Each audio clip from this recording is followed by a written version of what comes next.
Bien, buenas tardes. En principio la verdad es que lo que voy a contar entre José Antonio Sanz y lo que hemos visto arriba, pues está prácticamente contado. Pero bueno, y como además muchas fotos son de la misma fuente, hay algunas cosas que quedan repetidas. Pero hay alguna cosa que sí me gustaría aclarar desde el principio y es aclarar algunos conceptos que la gente mezcla.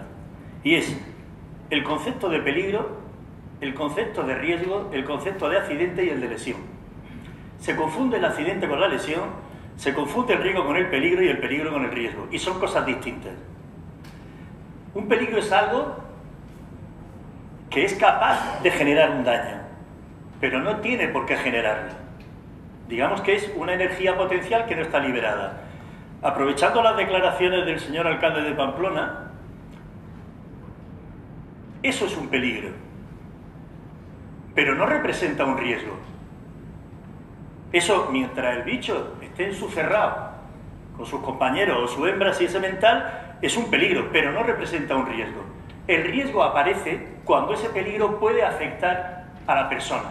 Es decir, el riesgo aparece cuando hay alguien que está expuesto a ese peligro. Eso no significa que se vaya a traducir en un accidente. De hecho, si todo lo que está expuesto a un riesgo acabara en accidente, es que no estaríamos ninguno. Yo el primero. Yo no hubiera pasado de los 12 años. Ese accidente se puede producir o no, decía. Es decir, si el riesgo se manifiesta es cuando se produce el accidente. Pero el accidente puede conllevar o no una lesión. Pero el hecho de que no haya lesión no quita que no sea un accidente. El accidente ya ha ocurrido. Es decir, si a mí, en ese caso, al corredor le coge el toro, ha habido un accidente, cosa que nosotros, sin embargo, solo asociamos, por ejemplo, al sector de tráfico. Ha tenido un accidente, se ha salido de la carretera, gracias a Dios no le ha pasado nada. En el mundo laboral, como no hay una lesión, le dice, uy, fulano ha tenido un accidente. No, fulano se ha caído, pero no ha pasado nada. No, ha tenido un accidente. Otra cosa es que el ángel de la guarda esté pendiente en ese momento. Si trasladamos eso a lo que nos ocupa, la altura es un peligro. Esa altura del borde del invernadero es 4 veces la altura del trabajador. Eso es un peligro, no tiene por qué representar un riesgo. El riesgo está cuando el trabajador se expone o se sitúa sobre ese peligro, en esa altura, que se podrá o no traducir en accidente. Igual que exactamente en lo de arriba con el toro y el corredor. Y luego ya, una vez producido el accidente, la lesión es cuestión de suerte, de altura, de condiciones físicas, etc. La lesión al final es exactamente lo mismo que arriba. Bien, como decía, para que haya una lesión tiene que haber un antecedente que es el accidente. Y tiene que haber un antecedente que es el riesgo y un antecedente que es el peligro. En sentido contrario, puede ser que haya un peligro sin que haya riesgo, un riesgo sin que haya accidente y un accidente sin lesión. Pero esos conceptos hay que tenerlos claros. Y otro concepto que hay que tener claro, más que concepto, es la percepción que tenemos de lo que es un riesgo de caída de altura. Habitualmente en construcción, la gente, el que nos hemos movido mucho también en el sector a lo largo de 40 años dedicado a la prevención, asume como algo normal trabajar en altura, pero no es consciente del riesgo. Es decir, si nosotros analizamos esa imagen, estaríamos diciendo todo, jolín, tío, el riesgo que está el escalador sujeto ahí tiene tela. Pero vamos a analizar el riesgo. Por lo pronto él es consciente. Él está aproximadamente 250-275 metros del suelo. Eso es la cara oeste del Naranjo de Bulnes. Una cosa que se llama la travesía. Pero analizamos lo que está haciendo el trabajador, el escalador. Tiene 3 puntos. Sujetos, unidos a la pared, 2 pies y una mano. La otra mano acaba de sacar, se está sacando la magnesia para que no te suben los dedos. Lleva un calzado especial que se denominan suelas de gato, que tiene una adherencia muy alta con la roca. Lleva un arnés que no se ve, que le coge la cintura y las nalgas. Lleva un casco que si se cayera desde ahí poco iba a servir, pero bueno, eso es por si viene algo de arriba. Y lleva, no una cuerda, hay 2 cuerdas de seguridad. Antiguamente se escalaba con una de cáñamo cada vez hay más seguridad. No una, dos. Además, son cuerdas dinámicas o semiestáticas, es decir, que si se cae, no va a pegar un tirón en seco, sino que va a frenar lentamente. Y además, el factor de caída se ve reducido porque entre donde está su compañero asegurando, aquí hay un punto de anclaje intermedio, aquí hay un punto de anclaje intermedio y hay otro que no se ve, que es justo donde está él. Con lo cual, en caso de caída, lo más que va a caer es hasta el primer anclaje. Es decir, donde está él y donde tiene el anclaje y no se ve, podría caer como unos 2 metros y pico. Él es consciente del riesgo que supone.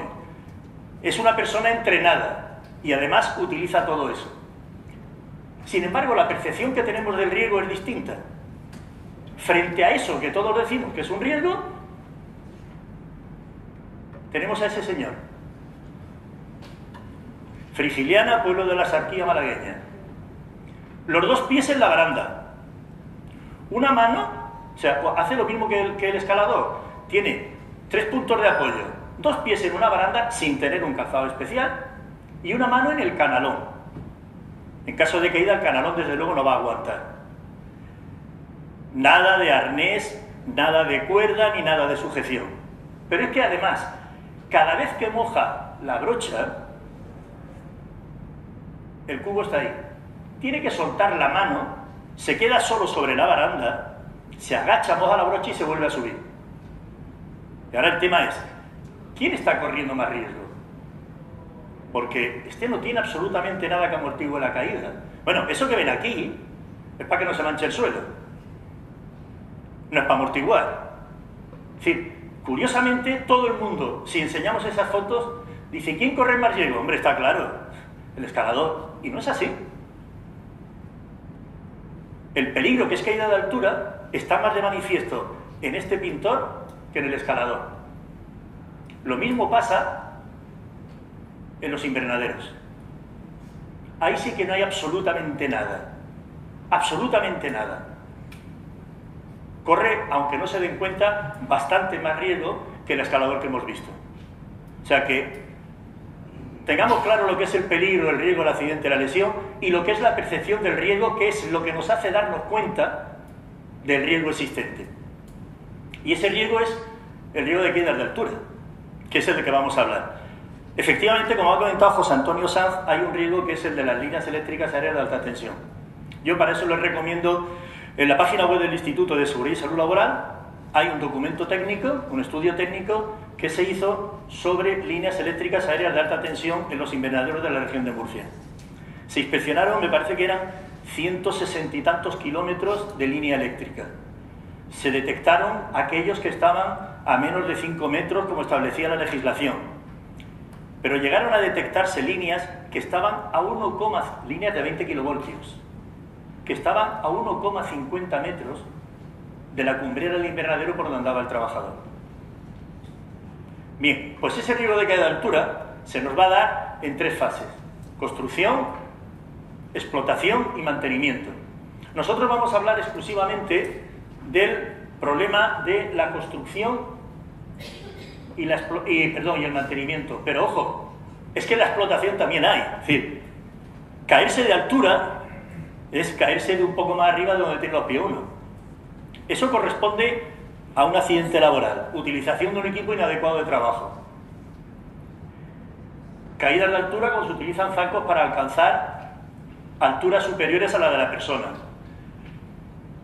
Utilización de equipos que deben cumplir lo que establece el Real Decreto 1215, por ejemplo, la protección frente al vuelco. Y utilización inadecuada de equipos de trabajo como este para coger piñas de plátanos en los invernaderos de Canarias. Bien. Pero volvamos al tema que nos ocupa, que es la construcción y el mantenimiento. Por bajo que sea el invernadero, hemos dicho que si se paran los pies del suelo tengo un riesgo de caída de altura. En primer lugar, están utilizando equipo de trabajo inadecuado, que son las 3 cajas apiladas. Pero si analizamos el riesgo, cosa que el trabajador pues no es consciente, hay 3 cajas, están inclinadas hacia atrás y él está inclinado hacia adelante. Si de pronto, en vez de cargar el peso sobre la pierna izquierda, cargara más sobre la derecha, que está más atrás, esa pila de cajas se volcaría hacia atrás. Hombre, pero está el suelo que no parece que sea muy duro. No, no, es que no va a caer en el suelo. Va a caer en bruces y va a caer sobre las cajas. Es decir, que ya desde esa tarea que parece tan sencilla, hay una exposición al riesgo de caída de altura, que lógicamente pues va increciendo. Como se ha comentado antes, en la construcción del invernadero tenemos la ventaja de que trabajamos sobre una superficie, hombre, no diáfana porque están los postes, pero sí horizontal, no hay cultivos, y además puede utilizar, como en ese caso, plataformas elevadoras móviles de personal.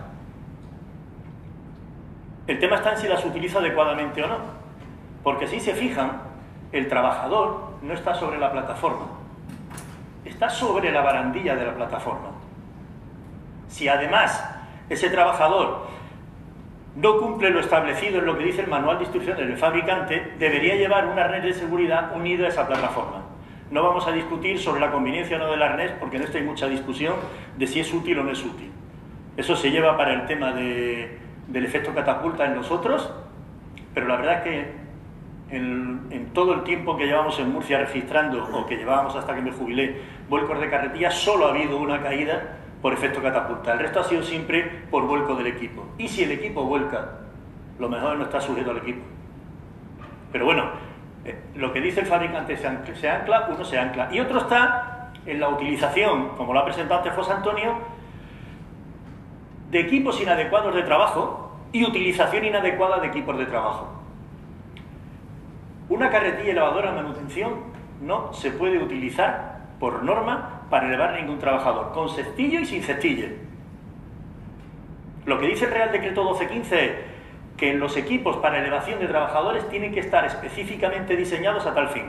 Y en aquellos que haya una circunstancia excepcional, se podrán utilizar y establece una serie de condiciones.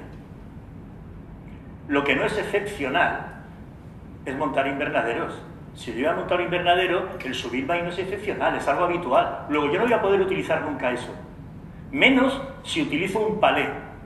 Hombre, ¿y si utilizo un cestillo? No, mira, es que vamos a ver. Es que además he comprado un cestillo que tiene marcado C. Pero es que el marcado C del cestillo, suponiendo que se pudiera utilizar para cosas excepcionales, se lo tiene que poner el fabricante de la máquina. Porque además, como es un implemento, una cuasimáquina que se incorpora, es un implemento nuevo en la máquina, el fabricante te va a dar una nueva tabla de características. Luego, en principio, eso no se debería utilizar jamás para trabajar en altura. En ese caso, ni de forma excepcional, porque no cumple tampoco, quiero decir, el palé no cumple absolutamente nada. Pero claro, y cuando el invernadero está en producción, ya sí que no puedo meter cosas. ¿Cómo meto ahí una plataforma elevadora? ¿O cómo meto ahí qué plataforma? Ni una escalera. Es que ya lo que haga, lo tengo que hacer en altura y en el 90% de los casos desde fuera. Lo tengo que hacer, ya está el invernadero, la estructura terminada, las lonas térmicas, habitualmente lo que hago es que se van a mover con cuerdas desde abajo, pero lo que yo tenga que hacer, lo tengo que hacer desde arriba. Y eso es lo que tengo que tener previsto. Es que yo tengo que colocar mallas de sombreo en esta tierra que hace este sol, en los multitúnel y en los invernaderos de tipo parral. Es posible que tenga que blanquear. Lo tengo que hacer desde arriba.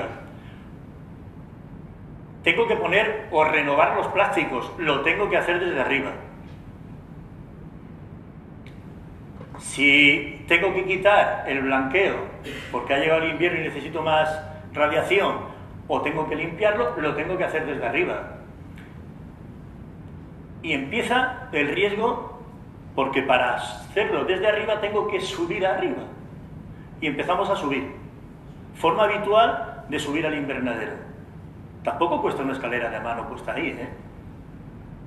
Pero eso es un riesgo de caída de altura. Ahí se está utilizando un equipo, una plataforma de elevadora móvil personal, pero lo que veníamos antes, equipo adecuado de forma inadecuada. Es que si se fijan, el trabajador está infinitamente en más riesgo que el escalador de antes. Tiene un pie en el canalón, el otro está en el aire, una mano está en el aire y la otra se apoya en el plástico. Es un riesgo evidente de caída de altura. Bueno, y luego está que una vez que he subido, tengo que bajar. La secuencia de bajada de un trabajador en un invernadero. Fase 1, 2, 3, 4 y de ahí al suelo. Ahí está, con un pie y una mano. Se puede mejorar, ¿eh? Ya, suena circo, pero ojo, el riesgo no es cualquier cosa, ¿eh? Si ese hombre se le escapa un pie, en la caída, con el cable, el tensor que tiene, se puede dar en la garganta, ¿eh? Y se queda allí. O sea, es que no es solamente que me caigo, es que por el camino me voy a encontrar cosas, y esas cosas me van a ir lesionando. Los trabajos sobre el alambre, y nunca mejor dicho, esto es como los del circo. Hombre, es que los invernaderos, como se ha comentado de Parral, la cuadrícula va a impedir que yo me cuele. Si la cuadrícula es de hasta 40 centímetros. Pero ¿y si es mayor? O en los de raspa y amagado que tienen 1,5 metros. Y otra cosa, si yo me subo sobre los alambres, ¿el alambre está calculado para eso? Porque el alambre ese está hecho para sujetar tutores. Hombre, que aguanta está claro, hay un trabajador subido sobre el alambre, el otro lo tiene debajo de la axila, el de arriba, pero está claro que aguanta, ya. Pero ese alambre no ha sido diseñado para eso. Ni el que se ha subido sabe exactamente a lo que está sometiendo el alambre. Porque yo digo, hombre, he mirado la carga de rotura del alambre y el alambre soporta perfectamente mis 80 kilos. Ya, pero es que si yo cojo un alambre, lo doblo, lo amarro aquí, doy la vuelta, lo amarro aquí y le cuelgo 100 kilos, cada ramal va a aguantar 50 kilos. Si yo lo abro en un ángulo que forme 60 grados con la horizontal, ya no aguanta cada ramal 50 kilos, sino porque va con el coseno del ángulo, son 57,7. Y a medida que cierro el ángulo, lo que era antes 57,7, si el ángulo pasa a 30 me refiero a ese ángulo, es decir, este de aquí, no, el número está puesto ahí para que no roce con los lados. Cada ramal soporta 100 kilos. O sea, no lo estoy sometiendo a cada ramal a 50, no, vamos por 100, pero es que si se reduce a 15, son 193 kilos. Eso se puede comprobar muy sencillo. Los hilos estos de Bramante, que aquí me se llama hilo palomar, engancha uno, yo lo hice por curiosidad en la terraza de mi casa, engancha uno en la baranda y coge 3 metros de cable y los amarra en el mismo poste y tiras con el dedo. No hay quien lo rompa. Y ahora sueltas y lo enganchas en un extremo y en otro y lo pones horizontal. Metes el dedo y pegas un tirón. El hilo de lama, el hilo de palomar o el hilo de Bramante se parte inmediatamente. Eso cuando se está haciendo eso en el alambre, esa parte no se conoce y es una parte que hay que informar, y hay una parte que hay que tener en cuenta. Dice, pero ojo, tampoco la caída de altura es mucha, pero hay más riesgos, ¿eh? Es que el alambre va a pegar un latigazo y a saber dónde te da. Es decir, hay riesgos asociados. Luego está la altura de los bordes. Dice, hombre, a partir de 2 metros de altura hay que proteger. ¿Y si tiene menos de 2 metros? Pues hombre, si tiene 2 metros, digamos que podría haber una justificación, pero hay algunos que tienen 4. ¿Y si está puesto en el borde de un talud? Porque lo que dice la legislación no habla de la altura del invernadero o de la altura de la obra. Habla de la altura que está el trabajador sobre la superficie sobre la que va a caer. Y ahí no son los 2,5 metros, ahí son 4 metros porque hay 1,5 metros de talud. O sea, que la altura ya es considerable. Ah, es que el invernadero mío tiene 2 metros, ya, 2 metros en aquel extremo. En este tiene 1,5 metros de talud que con 2,5 metros son 4 metros de altura. Y luego hay operaciones que la exposición al riesgo es aún mayor. Ahí están tensando plástico y no hay más que ver la posición en que está y además está haciendo un esfuerzo. un esfuerzo que tiende a sacarlo fuera del borde del invernadero y que controla exclusivamente con la fuerza de los pies y de la mano. Pero si se le resbala el plástico, el accidente está garantizado. Por eso, la conveniencia, aunque hablarán luego de ello, de que los bordes de los invernaderos también deben estar protegidos. Las zonas habituales en los invernaderos multitúnel, pues las zonas habituales de paso, aparte de que algunas veces te tengas que subir, como en la foto que hemos visto antes, suelen ser las canales. Las canales son una vía de comunicación a todo lo largo del invernadero por las que yo puedo circular, independientemente de que haya algunos fuera pues de canales y apoyados donde están apoyados. Luego es cuestión de ir andando con el plástico cogido. Pero yo llevo las dos manos ocupadas, ¿eh? Yo no llevo una mano cogida a un elemento seguro. Yo voy caminando sobre una cosa que tiene 20 centímetros de ancha y con las dos manos ocupadas. Que en un momento determinado el plástico se puede atracar o tirar a alguien más y me puede desequilibrar. Este lleva una barandilla con dos, no sé si son alambres o hilo de lama, que se suele utilizar también. Vamos a ver, eso no sirve. Bueno, ya lo hemos visto abajo.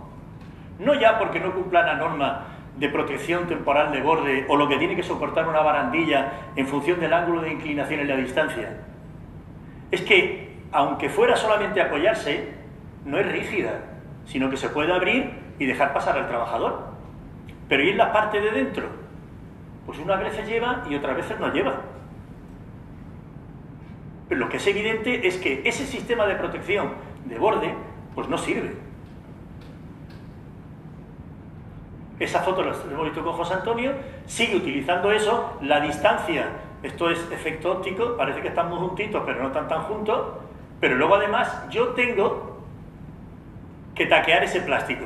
Bien, el plástico está diseñado para que aguante la intemperie y que aguante un determinado tiempo. Los plásticos cada vez son mejores, limitan o favorecen el paso de determinadas longitudes de onda, pero no han sido calculados para ser pisados. Y entre otras cosas, antes de que yo taquee y sujete a los omegas, el plástico está suelto. Y si exigimos a la línea de anclaje unos determinados requisitos, si yo me caigo sobre el plástico y dice, no, pero el plástico no se va a romper. Ya, pero lo que a mí me aguanta es una curva que hace en la omega y un perfil que le he metido encima. ¿Eso aguantaría cualquiera de los ensayos a los que sometemos barandillas o arneses de seguridad? Seguro que no. Y luego, en este caso, que acabo de poner el plástico está nuevo, pero llega al cabo de 5 años y yo tengo que cambiarlo. Es que las condiciones mecánicas de eso han cambiado. Es que el plástico con la radiación infrarroja y la radiación ultravioleta, el plástico se deteriora. Si vemos por ahí algunas botellas, aunque tarda mucho tiempo, algunos plásticos que te encuentras en el campo los aprietas y se cuartean. Es decir, la cubierta de plástico no debe ser nunca considerada como medida de prevención. Y luego está, ¿qué pasa con el plástico cuando llega al borde del invernadero? Porque ahí no hay plástico, ¿eh? Quiero decir, los trabajadores que hay ahí, uno a su izquierda y otro a su derecha, pues no tienen nada. Y la altura ya es considerable, como ha dicho José Antonio, hay invernaderos no de 15 metros, se están diseñando para cultivos verticales invernaderos de hasta 18 metros de altura de cumbrera, ¿eh? O sea, ¿cómo es posible que se trabaje en esas alturas sin ser conscientes realmente del riesgo que se corre? Y luego están los inventos. Luego está alguien que dice, espera, si yo tengo que amarrar el borde de plástico al extremo, el plástico al borde del invernadero, en lugar de ir caminando por arriba voy a hacer algo más seguro. Me invento esto, coloco un andamio de obra malo, una plataforma y dos, porque esto es un accidente real, y 2 trabajadores en lo alto. Y empiezo a ir, pego la rueda aquí, como esto sobresale de la rueda, los de arriba van pegaditos al invernadero. Voy avanzando y voy amarrando. ¿Hasta cuándo? Pues hasta que de pronto el tractor llega al servicio higiénico, se separa un poco, una rueda toca ligeramente un desnivel, pero eso cuando se traduce arriba es un desplazamiento tremendo. Los dos trabajadores al suelo. Claro, el tema es, vale, esa percepción del riesgo, pero ¿hasta dónde llega el riesgo? Es decir, y eso lo sabéis todos los que dedicáis a prevención. ¿Cómo valoro yo el riesgo ese que tengo? Pues curiosamente, si nos vamos al método más conocido, al más utilizado, y le echamos un ojo por arriba, este método lo que hace es que valora una cosa que se llama grado de peligrosidad y lo valora en función de 3 parámetros. Y lo valora en función de 3 parámetros. Las consecuencias, que es lo que normalmente se puede esperar en caso de que se produzca el accidente, la exposición, que es el tiempo que la persona está expuesta al riesgo, y la probabilidad, que es la posibilidad de que ese riesgo se traduzca en accidente, es decir, la posibilidad de que ese hombre se caiga. Eso variará. No es lo mismo a primera hora de la mañana que pueda estar mojado aquello o que no esté mojado. Pero lo que hace es valorar eso. A cada uno de los parámetros, consecuencias, exposición y peligrosidad, le da un valor. Y lo que dice es, mira, tú dale el valor, lo multiplicas, y el número que te da es el grado de peligrosidad. Y en función de ese número, vas a establecer si hay un riesgo alto, medio, bajo, moderado. Y en función de ese grado de peligrosidad, vas a hacer si las medidas que hay que adoptar son urgentes, son inmediatas, no hay que hacer nada o hay que paralizar el trabajo. ¿Y qué valores le doy? Pues las consecuencias las valoran de 1 a 100. Lo más que puede pasar sería que se matara. Eso le asigno un valor 25. Lo otro ya sería para derrumbes o muertes múltiples. Pero en principio valora de 1 a 100. Y la muerte la califica con 25. Con 15 la posibilidad de que haya lesiones graves. Y de ahí para abajo. La exposición la hace de 0,25 a 10. Pero es que 10 lo hace cuando está puesto al menos una vez al día. O sea, es que con estar expuesto, lo que hace ya de exposición, una vez al día, de 1 a 10, de 0,25 a 10 es en función de que sea desde raramente a que sea una vez al día, una vez a la semana, una vez al mes o una vez al año. Pero a medida que yo estoy más tiempo expuesto, el valor que le tengo que dar es mayor. Y la probabilidad la valora de 0,1 a 10. 10 es cuando dice, mira, en las condiciones que está, si no te caes que va a ser un milagro. Pero bueno, eso es algo que el técnico tiene que valorar y que en función de su experiencia asignará. En función de eso dice,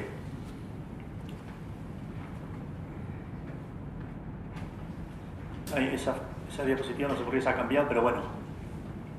Lo que dice es que si ese producto da por debajo de 20, es que el nivel de riesgo es aceptable. Si ese producto me da entre 20 y 70, dice, oye, mira, esto lo debes corregir, no corre prisa, pero debes corregirlo. De 70 a 200 te dice que es una corrección urgente. De 200 a 400 que dice, mira, esto es inmediato tú. Así no se puede trabajar. Esto hay que corregirlo inmediatamente. Y por encima de 400 debería detenerse la actividad. Pues bien, analicemos lo que hace ese señor y a la altura que está. Si le aplicamos el método y las consecuencias eran de 1 a 100 y 25 era en caso de que hubiera posibilidad de muerte, hombre, aunque estuviera a 8 metros de altura tampoco lo vamos a matar, vamos a dejarlo, pero hombre, algo más que un esguince de tobillo va a tener. Lesiones graves si es posible que tenga, y a lesiones graves ya le asigna un número alto. Como hay posibilidad de lesiones graves, le vamos a asignar, ojo, entre 1 y 25, que sería mortal, le vamos a asignar solamente la mitad, un 10. Sí, va a tener lesiones graves, pero no se va a matar. La exposición va a depender de que sea que rara vez se sube o muy a menudo. Si su trabajo es montar invernaderos, esa exposición será una exposición frecuente, ¿eh? Tampoco le vamos a dar un 10. Pero por lo menos un término medio, un 6, porque un 5 ya es poca exposición. ¿Y la probabilidad? Pues hombre, si es de 1 a 10 y 10 es seguro que se cae y 0,1 es que no, pues bueno, Vamos a darle la mitad. Bueno, la mitad de 1 a 10, no de 0,5 a 10. Un 5. Ojo, no hemos buscado valores extremos. Pero si hacemos el producto, a nosotros lo que nos sale es que 10 por 6 por 5 son 300. El grado de peligrosidad que asigna el método, que es el método más utilizado de evaluación de riesgos, el grado de peligrosidad que asigna es de 300. Si nos vamos a lo que hemos dicho antes, resulta que es un riesgo denominado alto. Y al alto, porque está entre 200 y 400, y a un riesgo alto le corresponde una corrección inmediata de ese riesgo. No urgente, no, una corrección inmediata, porque por encima de 400 lo que dice es que no debería hacerse esa actividad. Ojo. Es decir, si tiráramos todavía más bajo, sí, bueno, hombre, tampoco le vamos a poner 6 veces al día. ¿Qué lo dejamos? En 3. Y tampoco va a ser 5. Venga, lo dejamos también en 4, uno menos. Son 3 por 4, 12, por 10, 120, nos moveríamos en este rango. Ojo, en el mejor de los casos, tirando por lo bajo, es un riesgo notable. Y el riesgo notable lo que decía era que a eso lo que le corresponde es una corrección urgente. Es decir, no es ya, como hemos visto antes, la percepción del riesgo. No. El riesgo lo hemos medido y le hemos dado un valor. Y lo que nos dice es, mira, en mi evaluación de riesgos te sale esto. Y claro, cuando el técnico en la evaluación de riesgos dice, a mí me sale esto y lo que necesita es corrección urgente, a alguien le corresponde adoptar esas medidas. Porque esas no las tiene que adoptar el técnico de prevención, las tendrá que adoptar la empresa. Y el que dice si hace o no se hace, es el que va a aceptar la responsabilidad. Bueno, esto es lo que decíamos antes de que debe corregirse o no. Bien, el Instituto Nacional de Seguridad y Higiene del Trabajo, nuestro compañero Manuel Gómez Cano, lo que hizo fue, el método FINE lo redujo. Y dijo, bueno, en lugar de tanta variación vamos a dar, las consecuencias las vamos a valorar en ligeramente dañino y extremadamente dañino, y la probabilidad la vamos a unir con la exposición. Y a las dos cosas le vamos a llamar probabilidad a las dos cosas juntas. Y entonces da media, baja o alta.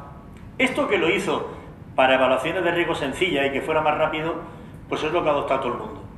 Los que estáis en prevención sabéis que a esto le llaman la quiniela. No es una quiniela, pero el problema es que te toque. Resulta que si te coges el manual que elaboró, dice que dañino, consecuencias dañinas, se consideran aquellas que pueden tener tipos de lesiones del estilo de rozaduras, esguinces o fracturas menores. Y las fracturas menores son una falange, una cosa de esas por el estilo. De ahí para arriba, fracturas de huesos como puede ser el cúbito, el radio, el fémur, la tibia, el peroné, lo considera extremadamente dañino. Con lo cual, si yo en consecuencias ya me voy aquí, en esta columna, hombre, el riesgo de caída de altura, a poco que le dé, tendré que considerar que es medio, a poco que le dé. Pero si resulta que yo me muevo en esta columna y le doy un valor medio, lo que me dice es que el riesgo que corre es importante.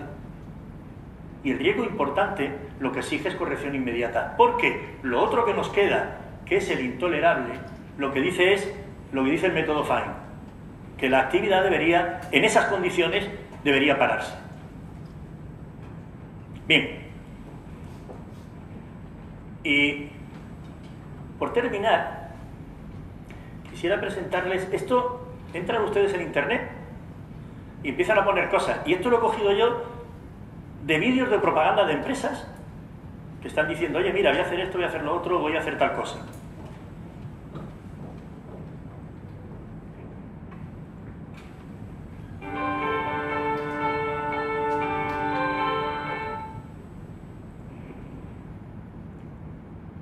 Caminando a pelo, salto, hay que limpiar luego, bien con manguera, bien corredido, pero todo caminando sobre el plástico.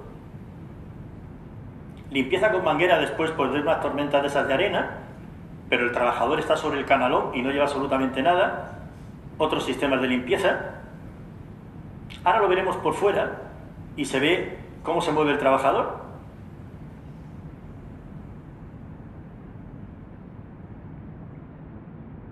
Tendiendo plástico, ahí los tenemos caminando, sobre todo el de la izquierda. Bueno, y este que está quitando lo del enganche de las omegas, pues incluso le cuesta una milla de trabajo. Estos están quitando el plástico en las mismas condiciones. Es decir, lo que no son es conscientes de lo que hemos dicho al principio. No se es consciente del riesgo. O sea, probablemente, como hemos dicho en la primera diapositiva, ese escalador sí es consciente del riesgo y ha adoptado una serie de medidas. Sin embargo, el pintor y el otro del invernadero o no son conscientes del riesgo o nadie se lo ha dicho, pero lo que sí es cierto es que corren mucho más riesgo que ese señor que está a 250 metros de altura. Y a esto, ¿qué le queda? Pues hombre, si yo tengo un peligro, un riesgo y un accidente, lo que yo tengo que procurar es que no se vaya produciendo la cadena. Si no puedo eliminar el peligro, vamos a intentar eliminar el riesgo. Si no puedo eliminar el riesgo, vamos a intentar que no se caiga. Y si se ha caído, vamos a intentar que no llegue. Porque el accidente es la caída. Es decir, si yo siempre digo que la lesión no... Es decir, no, es que si no hay lesión no hay accidente. No, mire usted, si alguien se cae de la torre de la Catedral de Murcia, sufrió un accidente. Otra cosa es que el ángel de la guarda lo pare o no. Pero entre el ángel de la guarda y el suelo hay muchas cosas que se pueden poner. Nosotros tenemos que intentar, en todo lo posible, no pasar a este estadio, no pasar a este y no pasar a este. Pero de las medidas preventivas para adoptar para que eso no ocurra, es de lo que nos van a hablar los próximos ponentes y que ya nos han expuesto un poco en la exposición que hay fuera.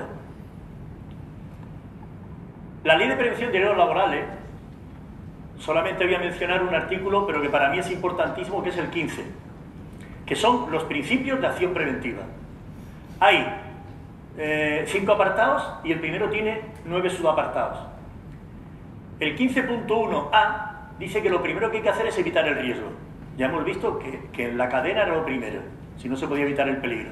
El segundo dice que solo se evalúan los riesgos que no he podido evitar. Es que no basta con que yo evalúe un riesgo de caída de altura. Oiga, un momento, ¿yo puedo quitar este riesgo con barandilla? Lo que me dice la ley es que no me evalúes tú, déjate de historia, elimínalo, pon barandilla y elimínalo. Eso es lo que dice la Ley de Prevención. Y luego está el apartado C, D y llegamos a E, que dice tener en cuenta la evolución de la técnica. Si tenemos en cuenta la evolución de la técnica para construir invernaderos, tenemos que tener en cuenta la evolución de la técnica en medidas preventivas. Y de eso justamente es lo que tendrán que hablar don José Antonio y don Cosme. Muchas gracias por su atención.